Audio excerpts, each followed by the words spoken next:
All right, let's go ahead and get started. Hello, everyone.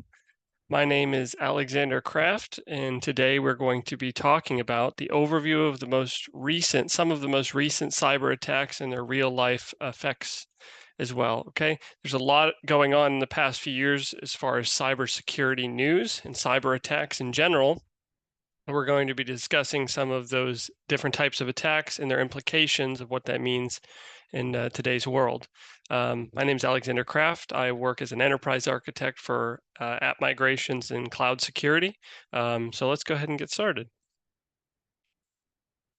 So first, we have to define the practice of what we're talking about. Cybersecurity is the practice of protecting different systems, networks, and programs at different levels of networks from intrusions and different types of attackers, sometimes malware, sometimes people, that is human engineering. We're realistically trying to protect in cybersecurity what is known as the CIA triad. This is the confidentiality, integrity, and availability of systems. To maintain these, we put a implementation of a bunch of different controls, but sometimes these controls can get bypassed through different mechanisms that we'll discuss in some of the topics today. Let's talk a little bit about the importance of cybersecurity. It is understated, although that is quickly going away as cyber attacks are growing exponentially over the last, say, 15 years. Some of the important aspects of cybersecurity as it is today, as it's always an evolving field, but some of the things we're trying to prevent in cybersecurity is stop people from getting to data that they should not have access to, that is unauthorized access to that data, protecting against different data breaches, protecting the confidentiality of data, that's the C in the CIA triad, ensuring the business continuity, that's the A, that means we do not want services to go down, especially if we provide services to businesses or people, especially if there's some kind of contractual agreement we have with those people known as like a service level agreement or something like this.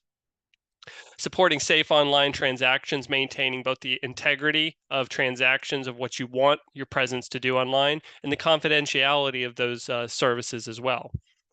Building trust in digital infrastructure, it becomes increasingly difficult to build a completely secure system. There is really no such thing as a completely secure system, which is why cybersecurity is such a growing field, is because there are very many disparate technologies that exist all around us in today's world. And we as cybersecurity professionals are really trying to always innovate different ways to protect all these different disparate technologies to work cohesively and securely at the same time. Some of the other important things you might find interesting in cybersecurity today is that most of cybersecurity attacks, especially the really bad ones, seem to be 90% start off with a phishing email. That is an email that usually has some type of malicious link attached to it. These malicious links can then be clicked on, and then they could also be downloading malware onto your system, or they could fool somebody into filling out forms and providing information that they shouldn't, username and password, for instance. About 50% of IT leaders believe that password security is no longer strong enough as a security measure. There used to be documentation provided by some of the world's leading experts in cybersecurity that gave parameters for passwords to be strong enough to basically be safe. This is no really longer the case with the advent of AI and the increase of computing power exponentially. You'll see that passwords are really no longer a valid way to secure systems. It's not a completely invalid way, but as these technologies grow, because technology seems to grow at an exponential rate recently in the past 10 or 15 years, we're trying to move away from that into different operations of managing secrets.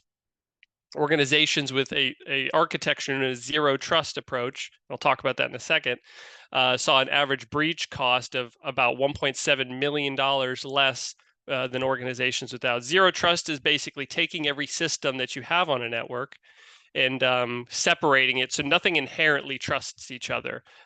Traditional IT architecture has it that systems on the same network or within the same domain inherently trust each other.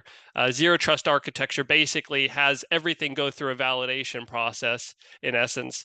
so that no one thing can talk to another item without some kind of validation that that is actually a trusted entity on your network.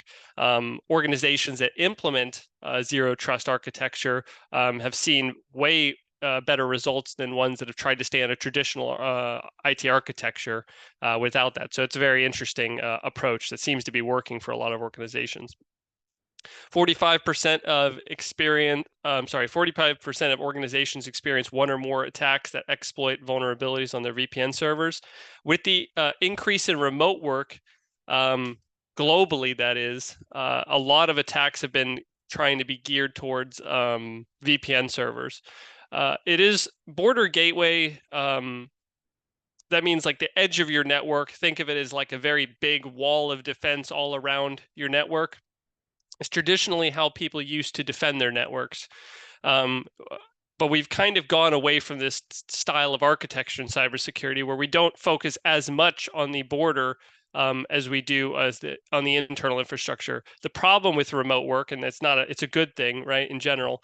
The problem with it, though, is you have a lot of different connections that have to be authorized and verified coming into a network from all over the world, coming from different networks.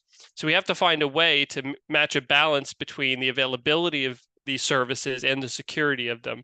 So that's a very interesting thing. It's been becoming a much larger problem in cybersecurity due to the fact that a lot more remote workers or positions are becoming available. Companies on average, IT cost companies on average $1.8 million to recover from ransomware attacks, and that was in 2023. And remember, that is just an average for like single companies. Some of these attacks that we've been seeing increasingly have cost billions of dollars, and we're going to talk about some of the types of attacks that have happened for that exact reason. Okay. We'll talk about the different types of cyber attacks just to get you introduced to some of the things we'll be discussing in the upcoming events that we will be talking about.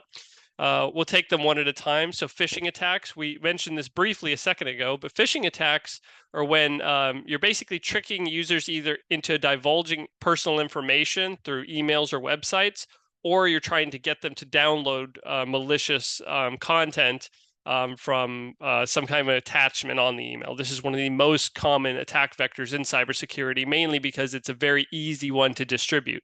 There's a lot of automated tools that can help you, can help hackers basically just automatically generate these type of malicious emails to send to people, and it really doesn't take much effort. So this is why it's such a high threshold for the amount that's happening.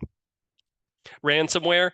Ransomware, in essence, is where we go on a computer system, any type, with a lot of data on it that's important to somebody. It could be a person, a company, it doesn't matter. We basically take that information and we encrypt it. Now, if I encrypt something, you have to have what's known as a key to decrypt it, right? It's just like a password to get the information to reveal itself, right? Without that password, it is extremely difficult to decrypt information with the types of encryptions that we have nowadays. We have very strong encryptions for this kind of things. So without the password, that key, right, that secret, we have no way of getting that information recovered. So as an attack vector, hackers have been going into systems, taking large important data sets that people have and encrypting all of it, and then basically holding the key until you pay them a certain amount of money, usually in some kind of cryptocurrency like Bitcoin, Ethereum, Litecoin, things like that. And then only then will they give you the key to decrypt your information. Without that key, all that information is pretty much useless. It's gone. It might as well have been destroyed. It is almost impossible to recover that information in any kind of economical way. This happened to a lot of people in the past few years. DDoS, or a distributed denial of service. This is a stemming type of attack from a much older type of attack called denial of service. Still happens today. A denial of service attack basically has somebody send requests for some kind of service that any computer system offers. Say I want to listen to Spotify or something like that, for instance, just any web app, right? I request a service to stream some kind of music in this case. If I asked it a million times in a row, though, can I stream a request, it'll eventually run out of resources to provide me with those services. It won't have enough resources on the servers providing those to actually give me what the customers are paying for. So distributed denial of service is just an amplified version of this type of attack, where we take a network or a botnet, right, a bunch of different computers that are infected with usually some kind of malware that forces them to do this, and then they all simultaneously ask for services at the same time, overwhelming a system just from the sheer number of requests that are coming in. And it's very hard to detect due to the fact that it's coming from so many different sources. You don't know which one is the originator. So you either have to block everybody or block nobody. Those are really your only options instead of working through it. So that's a very dangerous attack as well. There's a man-in-the-middle attack. A man-in-the-middle attack is a very interesting type of attack. Just imagine that I'm having a conversation with somebody via email or something like this, right? I'm sending emails back and forth with a colleague of mine. In theory, somebody, and this is in practice as well in cybersecurity, if I sent an email saying, I want you to send $100 to this account number, somebody in theory, if they had the right technology or the right opportunity, they could grab that email, they could edit that email and send it with the changed account number to its destination. This is in essence a man-in-the-middle attack. It's where somebody goes into the middle of a conversation that you're having with an endpoint, either a service or something like that, edits those things that are being sent in between, and then it looks like it came from the same source, but it's actually been modified, or the information has been gathered from that source unknowingly. So this is a very dangerous type of attack, and it's very difficult to detect as well. We have some mechanisms to protect it, but you'll see some of the things we talk about later. We have SQL injection. SQL injection, SQL stands for structured query language, just to get that out of the way. Structured query language is a kind of pseudo computer language that allows us to interact with what are known as relational databases. And that may sound complicated, but a relational database is just a database that kind of looks like an Excel spreadsheet. It has rows and columns and values. It is almost identical to that. So a structured query language command only allows us to do some type of action to a data set that is in that type of format or in that kind of table-esque format. The SQL injection will have us take those kind of SQL commands that are supposed to interact with a database or backend service, and they have us interact with that backend service in a malicious way, basically directly going to the backend device or the database that's sitting behind some kind of application and telling it to do things that it wouldn't do otherwise. This is known as SQL injection, and this is a web application vulnerability that is on a lot of services nowadays. We have zero-day exploits. Zero-day exploits are when a new patch or software are released, and there is a vulnerability before the developers have a chance to issue a fix. So there's usually these type of vulnerabilities are unknown to other people, so there is no real way that you can stop them in essence, other than identifying them quickly and then patching them as the developers actually release patches for them. That makes them one of the most dangerous because there is really no mitigation for these type of things. Then we have session hijacking. Going back to the kind of man-in-the-middle attack that we had earlier, imagine I open up a session with my local bank. I want to deposit some money into that local bank. As I go to that local bank, I basically want to have a conversation. And the way computer systems do it is it initiates a session. Sometimes this is done through PHP. There's a lot of different mechanisms to create this kind of session. The most common mechanism is what is known as cookie, right? You've probably heard this term before. A cookie is in essence just a text file realistically, and it basically gives an identifier. So if you go to that website again, it knows that you were already having a conversation and kind of reminds the server in essence, this is the conversation we are having. This is the number you gave me to track that conversation. So I can reconnect to a service or a website or anything with the same session cookie in that case, and it'll just give me, it'll just start talking to me without having to re-authenticate every single time. You've probably had this when you've like logged into, say, Netflix, or you've logged into anything else. You've created a session automatically with that service. And then every time you go back to it, you don't have to log in every time. It automatically understands that you already have an established session with that service. Okay. A session hijacking is when somebody takes that session cookie or those credentials that identify you as having a conversation already and provide that to the endpoint, the service, acting like they're you.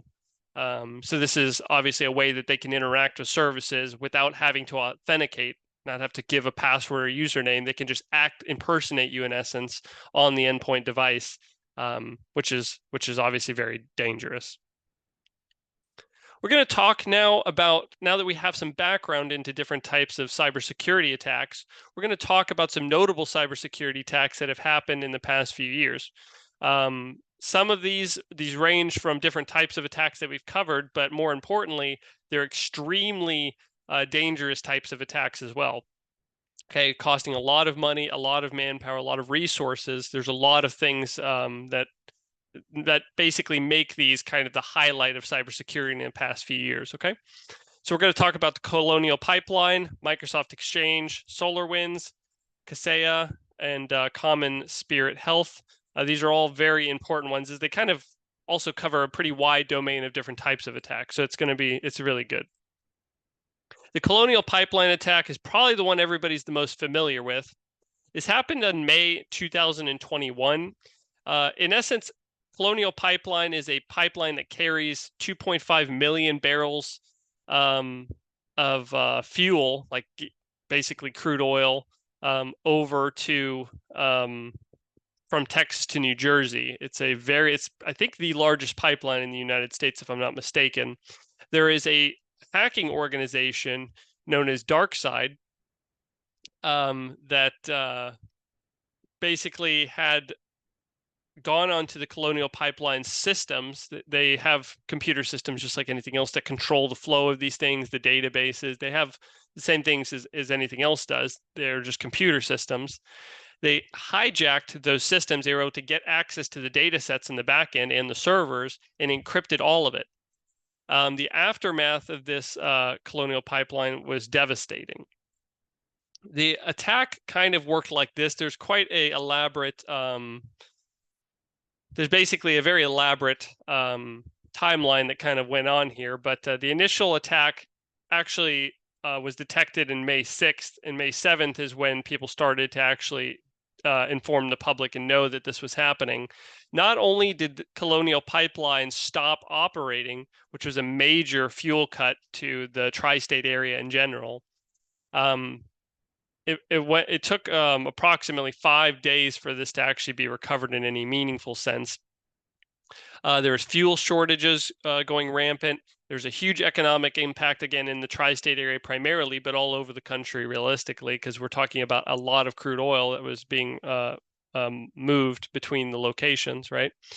And then huge economic impact. National security actually got involved due to the fact that this was such a big deal, such a big impact, that there was actually a congressional hearing on the attack later in June that same year. There's a lot of different government responses to this. Colonial Pipeline, for example, they provide 45% of all the fuel to the East Coast, not just the tri-state area, but the East Coast in general. It's a very large amount of fuel. There was a lot of government responses and initiatives, and they were even able to recover some of the money that was lost due to this attack, but it took them quite a long time comparatively to how large their mission was, how large their company's mission was. So it caused quite a significant impact on this on that industry. The next one we'll be talking about is the Microsoft Exchange Server zero-day attack. This happened in March of 2021. A lot of this stuff, a lot of these attacks happened in 2021. It was not a great year for cybersecurity, as you can see. Microsoft detected a lot of different zero-day exploits on their Microsoft Exchange servers. Now, a Microsoft Exchange server is a mail server. It's actually kind of an amalgam or a bunch of different services that are provided. One of them is an email server. One of them is a mailbox server. So one sends the emails, one ingests the emails and holds onto them in case you want to check them, right? Those services are actually backed by a product from Microsoft called Microsoft Exchange. Now, there were some updates to Microsoft Exchange that made some people realize that there were some very large vulnerabilities, and you can see here in this slide, there's a bunch of numbers here called CVE, this and this and this. Together, these are known as proxy logon. In essence, what this vulnerability did allowed somebody to backdoor into the Microsoft Exchange server and allow them to grab any kind of data that they wanted, in essence. These CVE numbers, they're basically numbers that are assigned to known vulnerabilities. So every vulnerability that the cybersecurity industry basically knows and can verify, they assign a CVE number to that vulnerability, and they're able to track it in the fixes for that vulnerability as well. So you can see there's quite a lot of them associated with this zero-day attack. The timeline kind of goes like this, and this is a little bit small text, but I'll give you the rundown. In January 3rd of 2021, there was a bunch of different vulnerabilities that were identified using basically some common vulnerabilities that were already identified utilizing this backdoor mechanism. There was an emergency basically meeting with Microsoft after this vulnerability was detected, but it was kind of too late at that point. They had already noticed that about 250,000 organizations were infected. At least that's what is one metric that was reported. That means 250,000 organizations had potentially lost or had given somebody, a malicious actor, access to their emails. And if anybody's ever worked with emails in an enterprise environment, everything goes over email. So all that data is going over email. So that's really bad. On March 7th, the EU Banking Authority, which is a pretty large organization that oversees a lot of the banking in Europe, had to actually shut down their servers because they noticed that their vulnerabilities, people had access to them because these vulnerabilities were there, but there was no patch for it. Microsoft did release a patch and identify the hacking group that actually did this. It was a group called Beyond Hafnium. Can never say that right. But they did end up catching them later on, at least somewhat. It's hard to catch hacker groups because they work disparate. But yeah, it was a very large vulnerability, one of the most widespread vulnerabilities we've almost ever seen. And if it wasn't for one of the next ones we're going to talk about, it would, you would think it would be the largest one, but it wasn't. After that happened, a lot of the different Exchange servers, about 60,000 other ones in Germany, were exposed through the same vulnerability. And there was a lot of different patches that were released by Microsoft, as well as a mitigation tool to stop the vulnerability from happening if you didn't want to manually patch it yourself, because it was such a widespread problem. The next thing we'll talk about is the SolarWinds supply chain attack. So SolarWinds is a very large software company, not as large as they used to be after this happened, but it's based in Oklahoma. It provides system management tools. It says it realistically provides network and infrastructure monitoring tools. So if I have a very large network with a lot of different networked equipment, like it could be servers or switches or routers, it doesn't really matter. SolarWinds is a product known as Orion that allows us to monitor all of these kind of things simultaneously in one interface. So this helps us, and it's a very good product in general, helped us monitor these systems for any type of potential attacks or problems on our network that we could quickly narrow down what it is. There was a backdoor that was found on the compromised systems of Orion. There was basically a very large vulnerability. About 30,000 public and private organizations, including the government, because the government, up until this point, not so much anymore, used SolarWinds as a very large software. It was like a lion's share of federal systems used SolarWinds in some capacity. So a lot of systems got infected at the governmental level as well, allowing people to basically take data off of or get access directly to networks. And I'll kind of explain how that worked in a second. The timeline looks a little bit like this. SolarWinds in January of 2019, there was some early signs that there was some vulnerabilities identified on SolarWinds. In 2021 is actually when the majority of this happened. There was a cybersecurity firm called FireEye that basically noticed that this was happening, and they used it against a bunch of different systems and so on and validated it.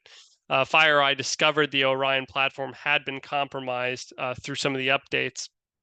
So there's a lot of problems that they identified. CISA, which is a very famous organization in cybersecurity, one of many, they issued a bunch of different directives urging federal agencies to disconnect SolarWinds from everything. CISA is a federal agency.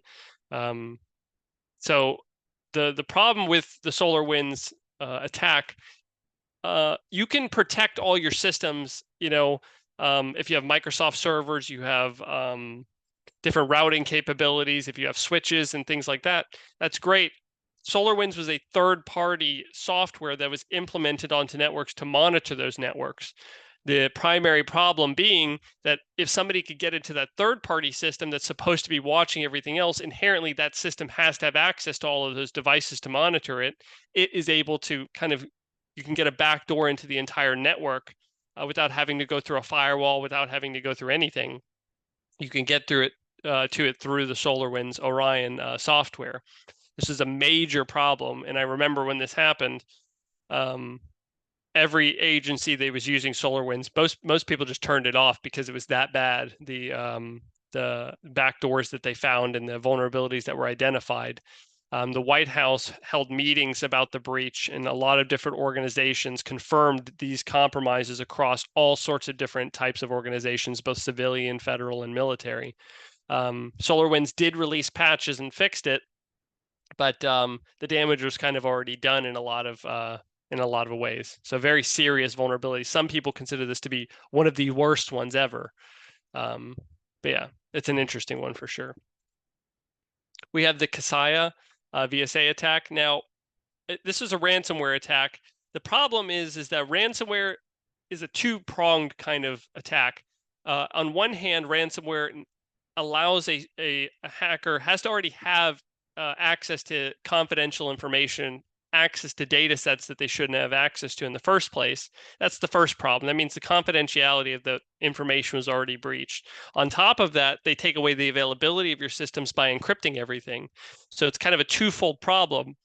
Casaya VSA is actually a software company that allows people to do tech management. So if you wanted to monitor or remotely manage a network, Casaya was a software as a service is what it's called, a software provided service that allows you to remote into things and manage those systems and so on, right? A lot of what are known as MSPs, or they're basically just service providers for all sorts of maintenance on different networks, use this product as well, Casaya, and it caused a bunch of different problems because once the vulnerability was identified, all sorts of hacker groups went after anybody using it. So this was a major problem that ended up taking place. About 1,500 organizations were compromised, which is pretty large. The timeline is a little bit shorter. The response to this was actually only about 2 weeks, which is great. I mean, compared to some of the other attacks we viewed. It's also a smaller company, so it's a little bit easier to manage. Not as many people had the software. But July 2nd, a potential incident was identified. And a few days later, Casaya added some infrastructure or some security measures to their software implementation that kind of got rid of the vulnerabilities. And they warned all their customer base immediately that this was a problem. They released a patch on the 11th, so it gave them about a 9-day window where they were vulnerable completely. And yeah, so Casaya was a very interesting one, affecting kind of odd type of infrastructure. Most people don't attack these type of tools, but if any kind of vulnerability gets identified, it allows you to create these backdoors and allow you to grab as much information as you want, especially ransomware. The last one that we'll be talking about today is what's known as Common Spirit Health. Now, Common Spirit is a healthcare organization. They provide healthcare services. They were attacked in 2022, a little bit after the SolarWinds attack, right? It sparked a lot of different concerns about the sensitive patient data within healthcare delivery. So there was a lot of hospitals that basically were the the the victims in this case. There was about, what was it? I think it was 6 hospitals. Yeah, I'm sorry. It's actually 8 hospitals, or 9, 10, 11. There's about 12 actually total. The amount of patient records that were compromised in this were 623,000 some odd patient information was leaked. Now, anybody that's ever worked with health information of any kind, healthcare and in general, knows that this information is extremely sensitive. And there are a lot of laws actually that prohibit organizations from leaking this kind of information. They had addresses, names, phone numbers, dates of birth. And the problem with this isn't just that, okay, somebody has your health information, they have your identity information as well, allowing somebody to take control of your identity, faking who you are. The timeline for this looks something like this. On October 2nd was where the anomaly was actually detected. After they identified all the information, it was actually a ransomware attack, if I didn't say that already, but a ransomware attack that infected all those patient records, basically bringing this healthcare industry of this organization to a complete standstill, because all that data was actually encrypted. A lot of the details were revealed to the public, and Spirit actually claims that not that much information was lost, but they did confirm that the attack was a ransomware incident, and that they were able to grab quite a bit of information off of their network as well. 12 hospitals disparately were affected by this, and they were eventually able to remediate it. But it for that like 10-day period between, it was extremely bad, because they were able to get, this is one of the worst healthcare breaches in the history of healthcare, as far as IT is concerned. So these are all things that in essence could have been prevented with some measures. So what are some of the impacts that we've seen of these cyber attacks? Financial loss is a definite one for the Colonial Pipeline and the Spirit healthcare that we saw. Operational disruptions, providing services that the way we would like to, or our company even does, is disrupted. Our reputation becomes very strained and difficult. You can't really, like for the case of SolarWinds, you really, their market share went down extremely. So their market value was basically tanked after that, and it hasn't really recovered since this incident happened. So they have a very good product, but it's hard to rebuild reputation after things like this have happened. There's a lot of legal consequences, like in the case of Spirit Healthcare. They came under a lot of fines from HIPAA. HIPAA is the Health Information Privacy Act. That basically stops you from sharing health information, even if it's on accident or somebody did it maliciously, you're not allowed to. So HIPAA got a lot of legal consequences due to that, basically as bad as it can get. And then compromised data, once people's information is out there, it's basically out there forever. There's no really recalling it. So once that information was leaked, it's really just out there for anybody to grab if they wanted it. We'll talk about some of the different emerging cybersecurity trends now. It is really interesting because the over the last 10 years, especially as I've worked in cybersecurity, the last 10 years have been very interesting, showing the different types of trends that are emerging. And especially over the last, I'd say 2 years, or the next 5 years will be extremely interesting. AI and machine learning, both in offense and defense, is becoming extremely volatile.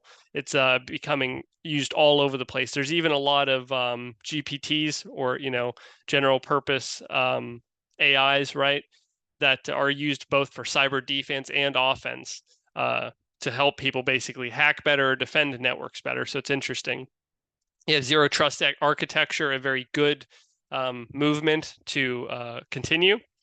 And then you have the increased use of cloud security as well. The increase of cloud security, that is, most things are migrating to cloud data centers, and we're able to protect those services in a much different way than we used to. IoT device security, this is anything like sensors, security cameras, RFID access points, anything that has a wireless signal that is a very small compute mechanism, a lot of sensors and things like that are really what are considered IoT devices. This is becoming a much bigger problem than it used to be, especially for industrial sites. Supply chain security, like the SolarWinds problem, it boiled down to basically a supply chain problem where a third party was basically why all these systems got infected.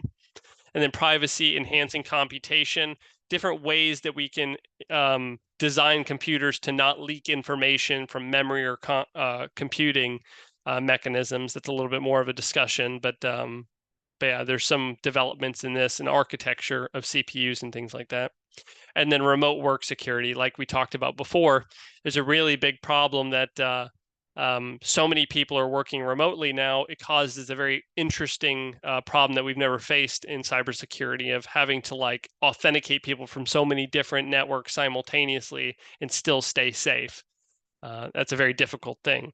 But these are all things that everybody can be interested in and look forward to in the future as a growing cybersecurity environment is changing. We'll open it up to the Q&A now.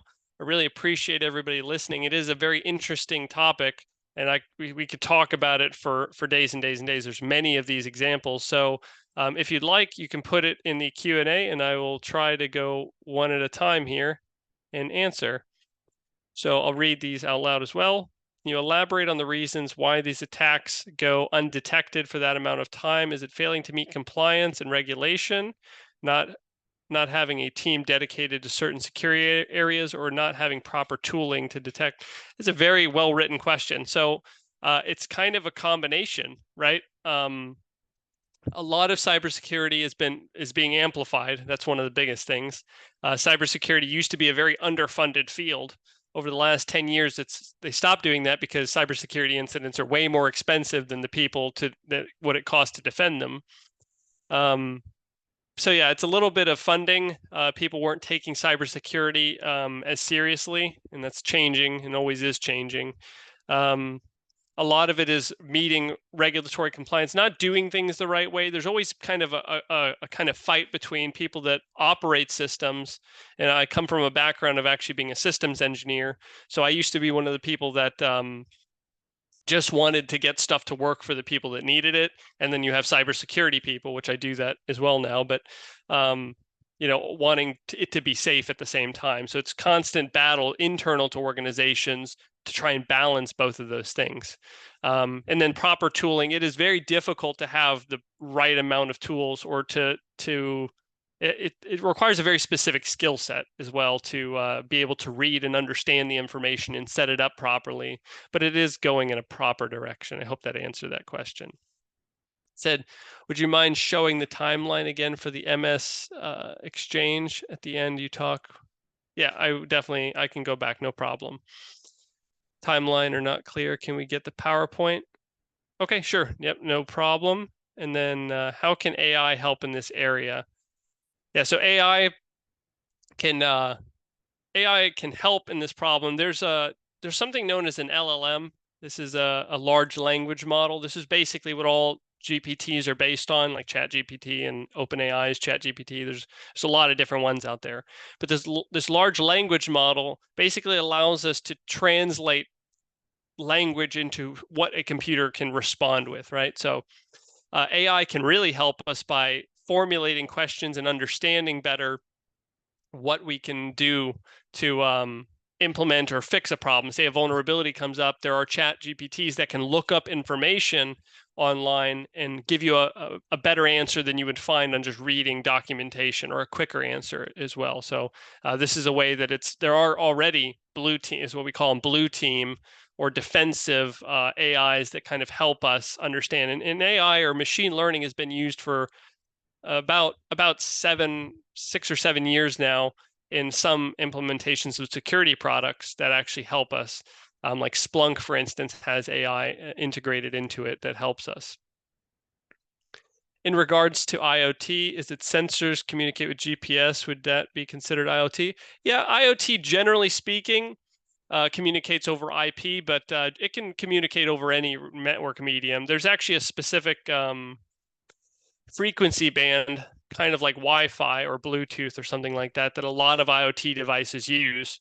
There's certain programs offensively. One of them is known as Shodan, it's an offensive IT tool. It's a free one. Anybody can use it. That can basically detect these types of devices and hack into them in essence. Say IoT devices span on their use case a lot. It can also be wired and things like that. It really just depends. What percentage of these exploited vulnerabilities would you say are being attacked by independent hackers versus organized groups and nations? Yeah, so that's a really good question. I would say some of the more serious ones, like the ones we covered here, are usually either state-backed. That means that they're coming from a country, like the Microsoft Server Exchange attack. That was actually came from from what they think, and it's still not 100% clear what they think was a Chinese-backed hacking group. So this is just a very interesting thing. But yeah, some of the more successful ones. There's a cyber attack on the Ukraine about 7 years ago or something like that, maybe, that attacked their power grid, and that was a Russian-backed one as well. So there's a lot of different state-backed ones. Some really serious ones are usually state-backed, but you also have independent hackers, things like Anonymous, if you're talking like the mid 2010s or so, that also caused a lot of problems. With the advent of AI, it's making it extremely easy for people to learn how to create these types of attacks just with their own personal computers. It used to be a lot harder, but now it's really not. So, and with the advent of things like Tor or the dark web, however you'd like to say it, it makes it extremely easy to communicate with other hackers and coordinate attacks through a secured medium that nobody can find out what you're doing. Tor is a notoriously large space for that to happen. That's very interesting.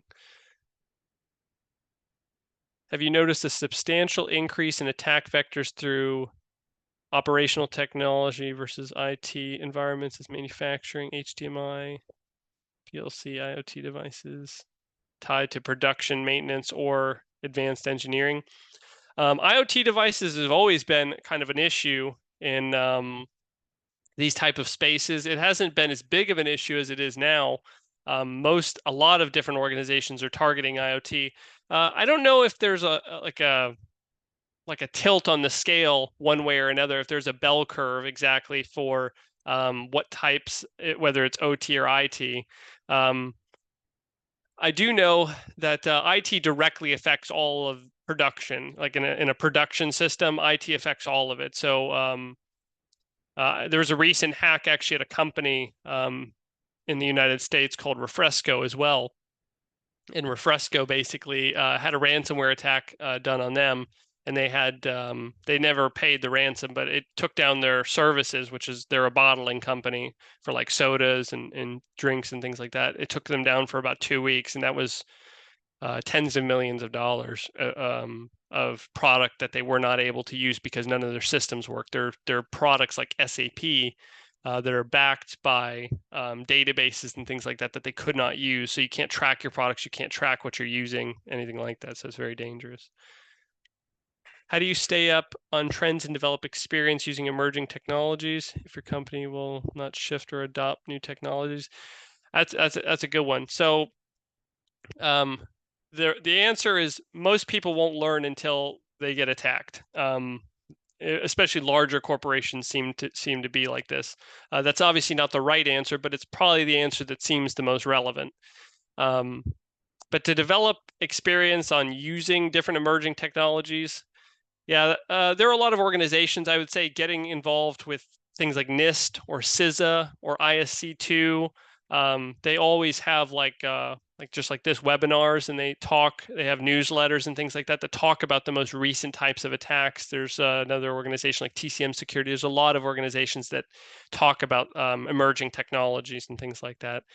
Your company, I can't speak for how you can get them, just awareness, and hopefully, you say the right words in the right order and somebody will agree with you. But most large organizations won't change until they get attacked. When did the recent attacks get the FBI involved? Yeah, so the FBI, for instance, and I'll go back a couple slides here. For instance, it's not this one. Oops. Yeah, so for instance, this attack, it originated in January of 2019. And then in December, there was a bunch of investigations by the FBI and CISA. We talked about CISA a little bit ago. So these are some of the, this is how, the FBI, it took them a little bit to actually get involved, but they ended up doing investigations into this particular one. So this is very, obviously dangerous. This is the SolarWinds one I was talking about, just so we're all clear on that. And then somebody asked me for the timeline for the Microsoft Exchange. The attack happened in January 3rd, and then some of the infected organizations were reported a little bit later in March that this problem was still going on. Yeah, and then the attacks kind of persisted after that, but it was kind of wrapped up by the March or so time frame. March, I think the exact date for it was, I think March 15th is basically when they had the best checkpoint out for it. So yeah, that's when they fixed it. So about 3 months or so from start to end. Okay, let me go back to this. Okay, sorry. I just try to stay on the things so everybody knows what's going on. Any thought on why Tor is still accessible? I mean, since it is known to be used for malicious activity. The problem is Tor is a completely legitimate organization themselves. Tor stands for people that don't know, it stands for the Onion Router. It's the Onion Router project, or the Tor project. It is a completely legitimate source of business, right? There is nothing exactly illegal about what they're doing. They're just providing, just like VPNs, right? VPNs, a lot of people do illegal things over VPNs as well. It's kind of just a difference of implementation. Now, VPNs hide where something is coming from, just like Tor does. Now, Tor does it a little bit better in essence, but it's not exactly illegal. Just like you would have to get rid of VPNs, you'd have to get rid of encryption if you wanted to start to like kind of go down that, right? So it's a hard question for sure. And then to preempt against the trend of organizations responding until they are attacked, have you ever noticed a mock benign exercise, a pseudo attack working to drum up cyber vigilance? I wouldn't recommend it. If that, I'm not saying you're saying to do that, but I've never seen that realistically. I mean, I know that all the people that have attacked organizations to try and get them to invest in cybersecurity, that never ends well for anybody. There are things like phishing campaigns that some organizations provide as a service to like gen up support to kind of show their leadership that, hey, this is really bad. Somebody could have clicked on this. It could have been ransomware. It could have been way worse. So, I mean, in that regard, there are, I would say, legal ways, better ways to go about it, for sure. And like one of the organizations that do that is the InfoSec Institute. InfoSec Institute has like a kind of a phishing campaign that they could run against you as well. So there's some examples of this in real life. I'll open it up to the floor. I hope I answered everybody's questions sufficiently. I will open it up to the floor if anybody has any last questions. I'll give you all a second just to make sure. Let me go back to just make sure I didn't miss any.